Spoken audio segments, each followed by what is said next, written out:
সারি সারি ঝুড়িতে সবুজ পাতায় মোড়ানো টসটসে লাল লিচু দেখলে যেন জিভে জল আসে। বিভিন্ন পরিবহন নিয়ে বাজারে প্রবেশ করতেই খুচরা বিক্রেতা ও আড়তদারেরা ঘিরে ধরছেন। এরপর পাতা সরিয়ে শুরু হচ্ছে হাঁক ডাক।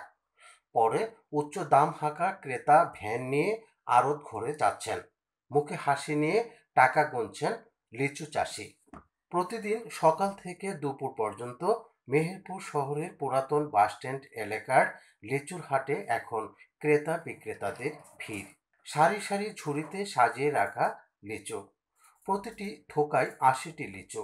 কেউ খুচরা বিক্রি করছেন, কেউ বা দিচ্ছেন জেলার বাইরে।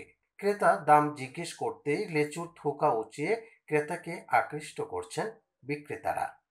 এক সপ্তাহ ধরে হাটে লিচু বিক্রি চলছে। বিক্রেতারা বলছেন এখনো অনেকের বাগানের লিচুতে পূর্ণ লাল রং আসেনি।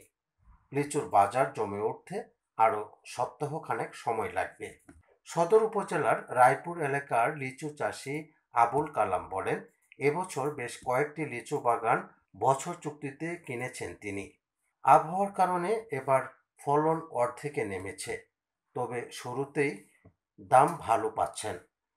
2 দিন আগে লিচু বিক্রি করেছেন ৩,২০০ টাকায়, আজ বিক্রি করেছেন ৩,০০০ টাকায়। পুরাতন বাসস্ট্যান্ড এলাকার খুচরা লিচু বিক্রেতা মোহাম্মদ আলী সকালে লিচুর হাট থেকে ১.৫ কাউন আটি জাতের লিচু কিনেছেন।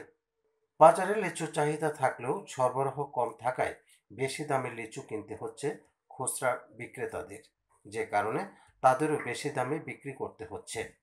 এবার লিচুর উৎপাদন কম, ঠিক আছে, আর লিচুর দাম বেশি বলে ওই দাম বেশি দাম দিয়ে কিনে নিয়ে এসে আমাদের বিক্রি করতে হয়েছে। লিচু ক্রেতা বিপ্লব হোসেন বলেন, ৮০টি লিচুর দাম ২৬০ থেকে ৩০০ টাকা, যা আমাদের মতো খেটে খাওয়া মানুষের পক্ষে এত দামে লিচু কিনে খাওয়া প্রায় অসম্ভব। তারপরও পরিবার ও বাচ্চাদের আবদার মেটাতে বেশি দামে কিনতে হচ্ছে। জেলা কৃষি সম্প্রসারণ অধিদপ্তরের উপপরিচালক বিজয় কৃষ্ণ হালদার জানান, জেলায় ৭১৫ হেক্টর জমিতে লিচুর বাগান রয়েছে। এসব বাগানে আটি, বোম্বাই, মুজফ্ফর, আতা বোম্বাই ও চায়না 3 জাতের লিচুর উৎপাদন হয়ে থাকে।